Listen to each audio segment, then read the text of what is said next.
এই ছবিটার নাম নায়র। জয়নুলের বিখ্যাত একটি ছবি। দেখা যাচ্ছে নতুন বউ গরুর গাড়ি করে গায়ের মেঠোপথ দিয়ে চলে যাচ্ছে। পেছনে যে এই ছবিটা, এটা হচ্ছে এই ছবিটার নাম গুণ টানা।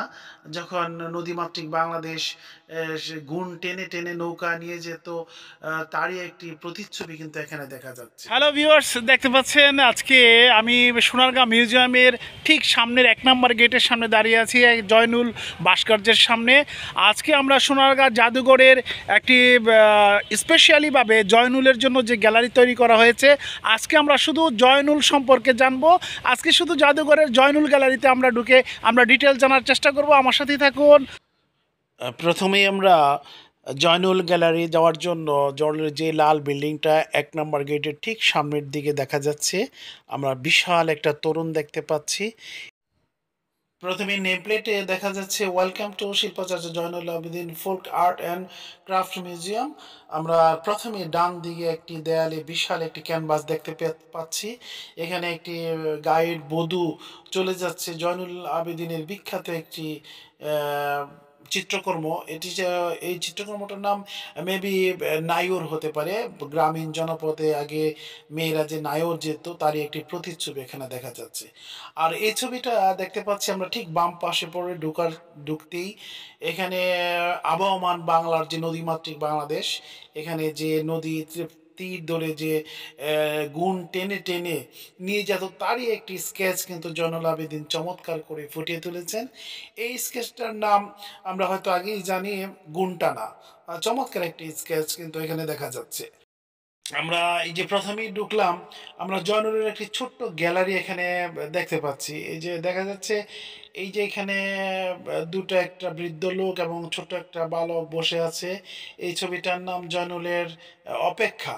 এবং তারই উপরে দেখা যাচ্ছে একটা অবাধ্য ষাঁড় কিন্তু ছুটে, আমরা 5 টাকা নোটের কিন্তু এই সিনারিটা দেখতে পাই। এবং আমরা কিছু আলোকচিত্র দেখতে পাচ্ছি জয়নুল আবেদিনের, উনি স্কেচ করছে। এবং চমৎকার কিন্তু এখানে একটা বিভিন্ন আলোকচিত্র জয়নুল আবেদিন সোনারগাঁয়ে যখন এসেছিলেন, তখন লোক ও কারুশিল্প মেলাতে এখানে নকশি কাঁথা দেখাচ্ছে একজন পর্যটককে জয়নুল আবেদিন নিজে থেকে। এখানেও কাজ বা হস্তশিল্পের কাজ উনি দেখতেন। এবং চমৎকার একটা বিখ্যাত ছবি আমরা দেখতে পাচ্ছি জয়নুল আবেদিনের। এই ছবিটা মই টানা এবং তারই উপরে 1942 সালের স্কেচ করা একটি দুর্ভিক্ষের ছবি আমরা দেখতে পাচ্ছি। এবং আমরা কিন্তু এই যে জয়নুল আবেদিন যে পাজামা এবং পাঞ্জাবি ইউজ করতেন, ব্যবহার করতেন, তারই এখানে লোক কারুশিল্প মেলাতে সংরক্ষণ করে আছে মানুষকে দেখার জন্য। এবং এই যে এই তুলিগুলো দিয়ে উনি কিন্তু চমৎকার করে ছবি ফুটিয়ে তুলতেন, তারই কিছু নমুনা আমরা দেখতে পাচ্ছি। এরই সাথে এখন যে এই ঘরটা আমরা দেখতে পাচ্ছি, আবহমান বাংলার এক সময়ের গ্রামগুলোতে যারা সচ্ছল জমিদার ছিলেন, তারা কিন্তু এই ধরনের ঘরগুলো ব্যবহার করতেন। একদম কাঠের তৈরি, দেখে চতুর্দিকে কাঠ এবং চমৎকার টপ বারান্দা বলে আমাদের নারায়ণগঞ্জের ভাষায়, টপ বারান্দা দেওয়া একটি চমৎকার দৃষ্টিনন্দন বাংলার ঐতিহ্য এখানে তুলে ধরা হয়েছে। তারপর আপনাদেরকে আমি দেখাচ্ছি, এই যে এটা হচ্ছে একটা কাঠকোয়ারি ঘর, কাঠের উপরে খোদাই করে আগে বিশাল যে জমিদার বা যারা গ্রামের সচ্ছল ছিল, তারা কিন্তু এই কাঠের উপরে এরকমভাবে খোদাই করে ডিজাইন করে সামনের বেড়া বা কাঠের গড় তৈরি করতেন, তারই কিন্তু নমুনা জয়নুল আবেদিন জয়নুল গ্যালারিতে এখানে তুলে ধরে এনেছেন। এবং আমরা কিন্তু আজকে ঘুরে ঘুরে জয়নুল আবেদিনের আহ, এই শিল্পকর্মগুলো, সংগ্রহ করা শিল্পকর্মগুলো আমরা দেখব। এখন যেটা দেখা যাচ্ছে, এটা হচ্ছে একটা কাঠের সিন্দুক। এখানে টাকা পয়সা রাখতো জমিদাররা বা আগে যারা সচ্ছল ব্যক্তি ছিল।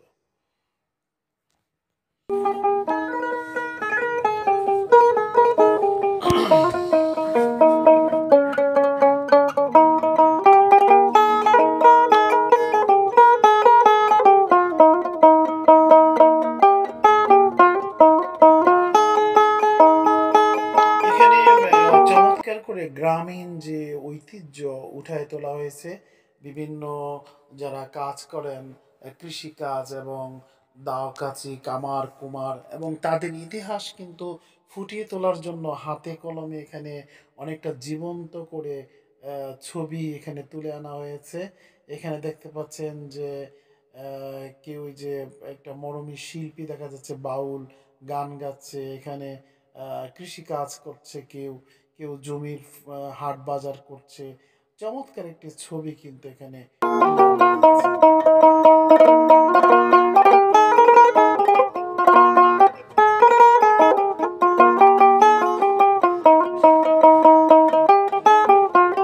আমরা জানি নদীমাতৃক বাংলাদেশ, এখানে একটি সাম্পান দেখা যাচ্ছে। আর একটা মজার জিনিস আমাদের সামনে দেখা যাচ্ছে, এই যে এইগুলো খড়ম বলে। একটা সময় যখন শত শত বছর আগে আমাদের বাংলার যে ঐতিহ্য, আমাদের মুরব্বীরা আগে যেহেতু জুতার ব্যবহার ছিল না, এরকম কাঠের কিন্তু এগুলোকে বইলা বইলা খলম বলা হয়। এই খড়ম আগের মানুষ ইউজ করতো এবং এগুলো কিন্তু জাদুঘরে, নজরুল গ্যালারিতে সংরক্ষিত আছে। আর এই ছবিটা দেখা যাচ্ছে, এটা হচ্ছে আহ বেহুলা লক্ষীন্দরের একটি ছবি দেখা যাচ্ছে। একটি সাপের উপরে যাচ্ছে বেহুলা লক্ষীন্দরের ইতিহাস। এবং তারপর যেটা আমাদের সামনে এখন চলে আসলো, ওটা হচ্ছে আমাদের নদীমাতৃক বাংলাদেশ। জানেন আপনারা যে জালের মতো নদী বাংলাদেশে ছড়িয়ে ছিটিয়ে আছে, এবং এই নদীর সাথে কিন্তু নৌকার একটা বিশাল সম্পর্ক আছে। যেহেতু বিভিন্ন নদীতে বিভিন্ন নায়ের ব্যবহার আমরা দেখতে পাই, কিন্তু এই যে এখানে অনেক রকমের নৌকা, কোনোটা পালতোলা জাহাজ, কোনোটা ডিঙি নৌকা, আবার কোনোটা হচ্ছে জেলে নৌকা, কোনোটা হচ্ছে যে বজরা বলে হয়, যেখানে রাতে নিশিরাতে জমিদাররা বজরাতে গান গাইতেন। এবং হাসন রাজার গানের মধ্যে কিন্তু আমরা এরকম বজরার ইতিহাস পাই, এবং বিভিন্ন নাওয়ের কিন্তু প্রদর্শনী এখানে দেখতে পাচ্ছি। এবং সব শেষে দেখা যাচ্ছে বাংলাদেশ লোক কারুশিল্প, আমাদের যেই নকশি কাঁথা, এখানে বাংলাদেশের প্রতিচ্ছবি নকশি কাঁথার মধ্যে তুলে ধরা হয়েছে। বিভিন্ন ডিজাইন সুতে হাতের কাজে জয়নুল আবেদিন ১৯১৪ খ্রিস্টাব্দের ২৯শে ডিসেম্বর তৎকালীন ময়মনসিংহ জেলায় কিশোরগঞ্জ মহকুমার কেন্দুয়ায় জন্মগ্রহণ করেন। তার বাবার নাম তমিজউদ্দিন আহমেদ, তিনি ছিলেন একজন পুলিশ কর্মকর্তা। তার মায়ের নাম জয়বুন্নেসা। তার ৯ ভাইবোনের মধ্যে জয়নুল আবেদিন ছিলেন সবার বড়। ছোটবেলা থেকেই তিনি ছবি আঁকতে পছন্দ করতেন। পূর্ববঙ্গের প্রথম প্রদেশের শিল্পীদের পুরোধা ব্যক্তিত্ব জয়নুল আবেদিন। জয়নুল আবেদিনের প্রচেষ্টায় নারায়ণগঞ্জের সোনারগাঁয়ে লোকশিল্প জাদুঘর ও ময়মনসিংহে জয়নুল সংগ্রহশালা প্রতিষ্ঠিত হয়। সুপ্রিয় দর্শকবৃন্দ, এই ছিল আমাদের আজকের আয়োজন। কেমন লাগলো আমাদেরকে অবশ্যই কমেন্টস করে জানাবেন, এবং ভালো লাগলে শেয়ারও লাইক করে দিবেন। এবং এই ধরনের আরও ভিডিও পেতে হলে আমাদের সাথে থাকুন। আজকে এই পর্যন্তই, আবারও দেখা হবে নতুন কোনো এপিসোডে। সে পর্যন্ত ভালো থাকেন। আল্লাহ হাফেজ।